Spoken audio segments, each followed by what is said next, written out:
COPE Fuerteventura.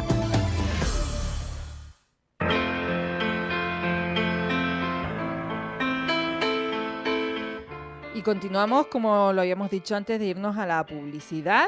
Y vamos a tener aquí, y la tenemos, a la consejera de Educación y Universidad del Gobierno de Canarias, Soledad Monzón. Buenos días. Buenos días. Muchas gracias por hacer ese A huequito en la ustedes. agenda. Bueno, consejera Soledad, ayer, bueno, Sole, mejor, Eso. ¿no? Sole.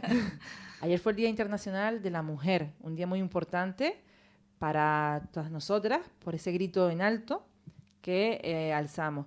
Te quería preguntar, lo primero, antes que nada, ¿qué se está haciendo en las aulas, en los colegios, para que esa lucha, esa reivindicación se capte y se absorba por parte de los pequeños? Bueno, pues como todos y todas decimos en muchas ocasiones, es una cuestión de educación. La igualdad es también una de ellas. Por lo tanto, tenemos una responsabilidad desde los centros educativos de ponerla en práctica, ¿no? La igualdad se lleva trabajando desde hace muchos años en los centros escolares. Los docentes y las docentes en general tienen claro que la igualdad es algo que se tiene que trabajar. Lo que tenemos que hacer desde la administración es poner todos los medios y todos los recursos para que ese trabajo les sea más fácil. El año pasado aprobamos un plan de igualdad que se llama Coeducar y Plan Canario para la Igualdad y contra la Violencia de Género. Contenido en la Ley Canaria, pero que la verdad es que trabajamos con bastante participación porque entendemos que es de esos planes que cuanto más participación tenga de los propios docentes, de las asociaciones que defienden la igualdad, del Consejo Escolar, que creamos una comisión en el propio Consejo Escolar para darle la última revisión. Es un plan que cuando sale ya sale asumido por la comunidad educativa, ¿no? Entonces lo aprobamos el año pasado, lo llevamos a gobierno. Esta semana pues teníamos la oportunidad de presentarlo en el Parlamento. Y bueno, de alguna manera lo que hace es recoger muchas de las acciones que ya se estaban haciendo y mejorarlas. En ese sentido, se crea pues, una comisión interdepartamental que va a ir monitorizando, digamos, de alguna manera, cómo se va ejecutando el plan. Y ponemos a 50 agentes de igualdad en Canarias, que son pues esos maestros, maestras, esos profesores y profesoras que se han formado y que tienen la acreditación de igualdad. A los que se les libera 5 horas semanales que además se hacen coincidir para que puedan trabajar conjuntamente y que están trabajando en los centros educativos para hacer seguimiento e implantar ese plan de igualdad. Por lo tanto, al final, independientemente de que cada docente en su aula impregne todo su currículum, todo su día a día con verdaderos mensajes y políticas de igualdad, lo importante es que haya profesorado que tenga el tiempo liberado suficiente para trabajar políticas. Aquí, por ejemplo, en Fuerteventura tenemos un ejemplo muy claro y de un trabajo de docentes que en el último año y este año más todavía va a tener mucho más apoyo de la consejería, porque empezó como algo pues de ellos por su cuenta, que es el proyecto Mujer.es, que se hace por varios profesores y profesoras de centros y que acaba en un fantástico espectáculo visual y cargado de contenido, ¿no? Por lo tanto, hay muchas maneras de trabajar la igualdad, pero lo que hay que tener, y en ese sentido es lo que ofrecemos, es recursos y horas para poderlo llevar a cabo. Cuando uno habla de igualdad, también habla, en el caso de la mujer, de la conciliación familiar, de la conciliación laboral, y en ese aspecto también muchas veces se reclama por parte de las familias, pues, esa educación, o sea, que poder ofrecer a los niños esa educación de 0 a 3 años, lo que viene a ser las escuelas infantiles, ¿no? De 0 a 3 años, gratuita, pues para poder también facilitar ese acceso al mercado laboral por parte de las madres, que normalmente son las que tienen que que hacer ese sacrificio, entre comillas, vamos a decirlo, para poder criar a los niños, bueno, pues que se haga se facilite y se haga de manera gratuita ese acceso como decía, de la educación infantil de 0 a 3 años, de la que, por cierto, estos días se está hablando mucho por el hecho de que no es una escolarización obligatoria, ¿no? Efectivamente, lo que pasa es que aquí hay que distinguir dos cosas. Una cuestión que es la necesidad que tienen las familias de que haya una oferta de atención a niños y niñas de 0 a 3 años, pues precisamente para que pues, la familia, tanto él como ella, puedan acceder al mercado de trabajo. Y otra cuestión es si esa atención para esos niños y niñas de 0 a 3 años, de 0 a 2 más bien, porque los de 3 ya están escolarizados, se hace en un espacio donde solamente hay una atención básica, o si se debe hacer o si se quiere hacer en una escuela infantil, porque son dos modalidades, las escuelas infantiles, que son las que tienen un proyecto educativo. Recordemos que la Ley Orgánica de Educación del 2006 establece la etapa de 0 a 3 como una etapa educativa. Uh-huh. En realidad establece la de 0 a 6 como una etapa educativa. Y diferencia dos ciclos en esa etapa. Primer ciclo, que es de 0 a 3, pero en realidad es de 0 a 2, uh-huh.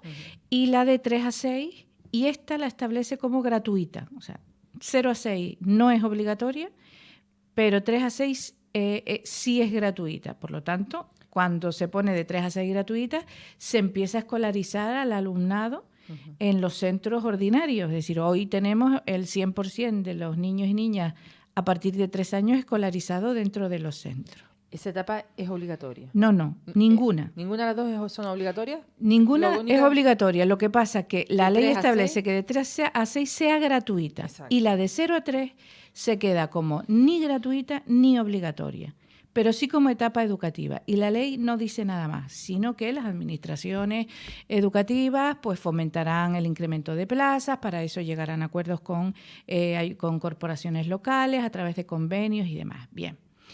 Por lo tanto, en esa distinción de, oiga, yo me quiero incorporar al mercado de trabajo, tengo que tener una oferta para poder poner a mi niño que tiene 2 años. Uh-huh. ¿Dónde lo pongo? En una guardería, que ya el nombre como tal no existe, pero en un espacio donde sí. no tenga un proyecto educativo, o en un espacio donde tenga un proyecto educativo. Por eso se tuvieron que convertir muchas de las antiguas guarderías en escuelas infantiles, que supone pues tener un maestro o maestra al frente, unos requisitos de espacios, de equipamientos y demás, ¿no? Pero, ¿qué es lo que ocurre? Que bueno, pues exigirle a Educación, en este caso a la Consejería de Educación, que asuma la etapa de 0 a 3 en general como etapa educativa, siendo una etapa que no está regulada ni como obligatoria y también como no gratuita, pues supone, por ejemplo, veíamos el otro día, yo lo explicaba en el Parlamento, que comunidades autónomas que dieron ese paso, por ejemplo Andalucía, ahora están planteando que o el Estado asume esa etapa, regula esa etapa y financia esa etapa, o es imposible asumirla, porque estamos hablando, es la etapa, el coste más caro. Andalucía daba datos que le cuesta 10.000 euros cada plaza al año de 0 a 3. Por lo tanto, eso es inasumible por una administración educativa que además no tenemos cubierta toda la etapa obligatoria. Sabemos, sobre todo estos años de crisis, donde además por parte del Estado se regula, se hacen restricciones, afecta a competencias. Muchos ayuntamientos dicen, bueno, pues educación no es competencia nuestra, por lo tanto ya no pago el transporte al alumnado de formación profesional. El alumnado de 0 a 3 años, al ser una etapa no obligatoria, no tiene transporte, aunque bueno, ocupan las plazas en función de espacios que quede, pero yo creo que tenemos que llegar a esos, a cubrir esas demandas antes. El alumnado de formación profesional si queremos realmente que nuestros jóvenes estudien, debemos facilitarles el transporte, sobre todo en islas como esta, donde el transporte público pues no cubriría o es difícil que cubra los horarios de centros educativos, es decir, no tenemos una oferta de FP en todos los municipios de Fuerteventura, tendrían que venir a Puerto del Rosario, si no hay transporte para venir a Puerto del Rosario y los ayuntamientos no lo pueden poner porque sus intervenciones les dicen que ya no lo pueden pagar porque el Real Decreto que sacó el Estado en el 2012 se lo impide, ¿qué hacemos? No se estudia, por lo tanto tendríamos que hacer esos esfuerzos ahí. Si desde educación entramos a financiar la etapa de 0-3, desde luego tendríamos que, eso se vería afectado muchas de las cuestiones que estamos avanzando. Por lo tanto, lo que exigimos, y en eso la mayoría de las comunidades autónomas estamos de acuerdo, es que el Estado regule. Este era un buen momento, ahora no sé, porque hemos visto en esta semana que tanto el Partido Socialista como Podemos se han levantado de la mesa del Pacto por la Educación, precisamente por un desacuerdo cuando se habla de financiación. Son dos partidos que han pedido que el Estado ponga el 5% del PIB como financiación de educación, que nosotros lo tenemos establecido en la Ley Canaria de Educación. En Canarias, en el 2022, la ley exige que en educación tenga el 5% del PIB. Esa exigencia es la que se ha planteado en el Estado. El ministro ha dicho que no lo ve, que tiene que ser menor, y ha provocado que dos partidos con bastante representación parlamentaria se hayan levantado de la mesa del pacto. Por lo tanto, ahora no sabemos qué va a pasar. O sea, si dos fuerzas de la entidad de Podemos y del Partido Socialista se levantan de la mesa del pacto, difícilmente ahora podemos estar hablando de que haya... Pero se supone que ahora estábamos en ese momento en el que de cambiar las cosas, de una nueva ley, y desde luego la exigencia es que la etapa de 0-3 se regule y se financie por parte del Estado. Si me permite que te corrija, más que una nueva ley, mejor más no, pero sí una revisión. Porque No, el planteamiento es de una ley nueva, porque la LOMSE, como sabemos, no ha dado más que problemas. No, yo lo digo porque como hemos cambiado, en un momento en el que hubo un boom de leyes educativas, pues ya... Sí, pero la revisión es de tal calibre que es mejor una ley nueva. Te entiendo. Esto nos lleva a este tema de las escuelas infantiles, nos lleva a preguntarte por una que, bueno, incluso en los presupuestos de la comunidad autónoma estuvo ahí, se habló de ella. Me refiero a la escuela infantil de Antigua. ¿Qué pasa con ella? Bueno, la escuela infantil de Antigua es una de las infraestructuras que se vio afectada por un plan que se empezó en el 2008. El Estado, cuando 2 años después de regular la etapa como etapa educativa, pues puso dinero para construir escuelas infantiles, ¿no? Y en 2 convenios llegaron a Canarias más de 11 millones de euros para construir escuelas infantiles. Y una de ellas es la escuela infantil de Antigua. Se empezó a construir y luego hubo problemas con la empresa. Desde el 2011 esa escuela infantil se paró. Cuando llegamos a la consejería en el 2015, entendíamos, porque además esa era la información que aparecía o que creíamos que existía, era que, bueno, pues se había parado porque se había encontrado un aljibe o un depósito que impedía continuar la obra. Nuestra sorpresa fue que, bueno, pues que el problema no era exactamente eso, sino problemas con la empresa adjudicataria.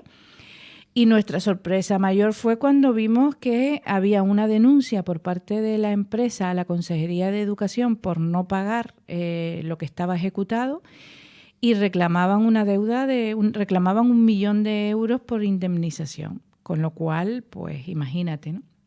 Eso fue lo primero que tuvimos que resolver, negociando con la empresa para que retirara ese recurso, porque, claro, podía tener razón porque no se le había pagado ni 1 euro desde que empezó la obra.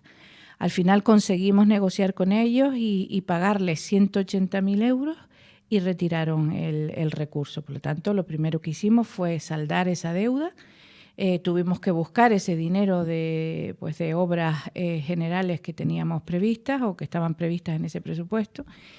Y bueno, pues se saldó la deuda. El siguiente paso que hicimos fue encargar al mismo arquitecto que había diseñado el proyecto y que había dirigido la obra, que valorara el coste que suponía terminar, porque ya se había deteriorado además, o sea, estaba ya en una situación peor que como cuando se paró, ¿no? Con cristales rotos, pues también con materiales ya que entran y se los llevan y demás, ¿no? Entonces, bueno, pues pagamos ese estudio, ese proyecto, y la obra está valorada en 280.000 euros. Bien, entonces la intención nuestra es, porque es una infraestructura que es importante terminarla, es la única escuela infantil que habría en el municipio de Antigua, y además porque no tiene sentido de que una obra que se puede terminar que esté a medio hacer y que vaya a peor, ¿no? Se convertirá en la escuela infantil más cara de Canarias, pero es fundamental que la hagamos. 260.000 euros. Que bueno, en principio no se pusieron en el presupuesto porque para sacar la licitación necesitas el importe total de la valoración. Entonces, este año incorporamos, recuerdas que en el 2017 se recuperó parte de ese convenio con el Estado, que en principio era de 42 millones de euros para infraestructuras y que se pararon en el 2011. 11-12 dejaron de venir. Nuestra reclamación desde que llegamos era que volviésemos a tener, que el Estado volviese a poner ese convenio. El año pasado recuperamos 10 millones de euros, que como sabes, cuando se aprobó el presupuesto en junio, pues prácticamente se nos incorporaron en septiembre. Y lo bueno, además de ese convenio, era que todo lo que no pudieras ejecutar en el 17 nos lo incorporaban en el 18, ¿no? Que sabes que es una técnica presupuestaria que hace tiempo que ya no existe. Lo que no te gastas se va para deuda, pero en este caso, con ser un convenio del Estado, sí. Por lo tanto, lo que teníamos nosotros pensado era, cuando nos incorporan el dinero, que eso es un trámite que hace Hacienda, el dinero no ejecutado te lo incorporan en el 2018, ya coger una partida y sacar a licitación desde la partida general de RAM, de obras RAM, para iniciar la licitación de la Escuela Infantil de Antigua. Pero bueno, en la negociación de los presupuestos, aunque no tenemos mayoría y que por lo tanto hay que negociar con partidos, y en la negociación con el Partido Popular se empeñó en poner una partida de 100.000 euros en el presupuesto. Partida a todas luces insuficiente, porque con 100.000 euros no podemos. No alcanzas la mitad de... Yo desde luego proponía que no era positivo, porque eso nos hacía tener que hacer una modificación de crédito, de esperar a que el dinero se incorporara, sacarlo de ahí, ponerlo en la otra partida para poder licitar.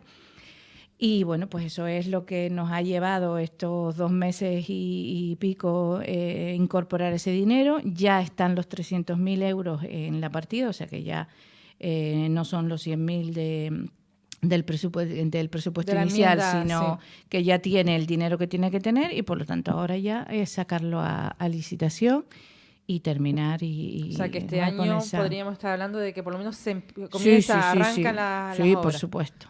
Si se pueden terminar mejor, porque tampoco ya está... Bueno, todo depende después, sí, porque ahora ya cuando empiece, porque ahí sabemos los plazos, plazos es difícil porque tenemos experiencia de obras que se gafan, digamos, de alguna manera, y bueno, pues que se adjudican, luego hay problemas, se alargan, pero si todo va bien, ahora entra la nueva ley de contratos, ya entraba hoy. Hoy me parece, hoy 9 de marzo, entra en vigor la nueva ley de contratos, que cambia y modificaciones, por lo tanto eso también nos va a afectar un poco. Pero bueno, lo importante es que ya está el dinero que tiene que estar y que iniciamos los trámites. ¿Qué otras infraestructuras, aparte de esta escuela infantil de Antigua, qué otras infraestructuras tenemos para la isla este año? Ya sé que me vas a decir el Colegio de Villaverde. Entonces ya se encargó la parlamentaria socialista. Ese no creo que haga falta que lo diga.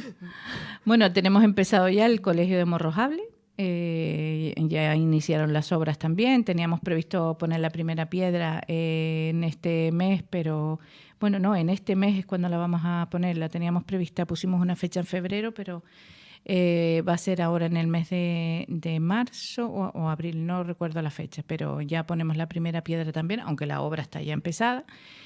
Y seguimos con el siguiente colegio. ¿La primera piedra dónde? En Morrojable. Vale. Morrojable. Pero la obra está empezada ya. Lo que pasa es que el acto de primera piedra es ese acto simbólico que hacemos. Ya es el de la foto. El de la foto. Pero bueno. Y luego, pues la siguiente infraestructura es la del castillo, que estamos a ver si ya definitivamente el equipo redactor entrega la última parte ya del proyecto para poderlo llevar a gobierno, aprobar el gasto y ya iniciar también cuenta con partida presupuestaria suficiente para los trámites. Y luego seguimos tramitando el Instituto de la Lajita, que es una infraestructura en el sur fundamental. Y luego pues las obras pequeñas, pues tanto las de emergencia que surgen como una que ha surgido con este temporal que se estropeó el techo del pabellón de Líes La Oliva, quitar la sombra del Millares Carló, esa sombra de la cancha que está muy oxidada y que bueno, pues el centro ha dicho que tampoco le da mucha sombra y que por lo tanto pues que la quitemos y poner otras zonas más pequeñas. Aulas, ampliaciones que hacen falta para la escolarización del próximo curso, pequeñas zonas de sombra, el techo de la cancha Gran Tarajal, que va a salir también ahora del IES Gran Tarajal, el de la cancha del SEO Puerto Cabras, que también es una demanda que tenemos de techar una de las canchas y bueno, pues y así poco a poco. Y una última pregunta, porque sé que el tiempo se nos echa encima y además también tienes otros compromisos, pero también quería preguntarte acerca de la FP. Recientemente hemos sabido que crece la FP Dual. O sea, para las personas que no están escuchando y no sepan qué es la combinación de formación teórica y práctica, y la práctica en las empresas. Crece la formación, la FP Dual en el archipiélago, en Fuerteventura también. No crece como nos gustaría, pero es verdad que bueno, es un procedimiento lento, que tenemos que tener la confianza de las empresas. Precisamente esta próxima semana el presidente va a tener un encuentro con las cámaras de comercio y con las confederaciones de empresarios, donde le vamos a exponer que el proyecto Enlaza es una realidad en la que intentamos poner en valor la formación profesional, que es fundamental contar con las empresas. La dificultad que tiene la FP Dual en el formato en el que está, por eso también se está reformando a nivel estatal y en breve ya se va a aprobar el próximo decreto que regula la FP Dual, es que a las empresas les es difícil asumir 20 alumnos de una vez. Entonces, toda esa nueva regulación va a facilitar que podamos hacerlo con grupos más pequeños y que serán más fáciles de asumir por las empresas. Porque el problema que tenemos que darnos cuenta que las empresas en Canarias son empresas pequeñitas, salvo el sector de hostelería, que estamos hablando de establecimientos grandes. El resto son empresas pequeñas que no pueden asumir 20 o 25 alumnos de una vez. Esas son las dificultades que tiene, pero estamos avanzando bastante y el empresario se está implicando mucho, porque además entiende que todo el alumnado, todos los estudiantes que puedan formar esa parte práctica en su propia empresa les vendrá bien. Sobre todo pues por lo que, como el propio nombre del programa lo indica, enlaza. Efectivamente. Obviamente está buscado con toda la intencionalidad, pero es muy gráfico el nombre. Soledad Monzón, muchísimas gracias por habernos dedicado estos minutos en COPE Fuerteventura. Gracias por haber buscado un hueco en la agenda. Y bueno, hasta la próxima. Por supuesto. Nosotros nos vamos un momentito y volvemos unos minutos.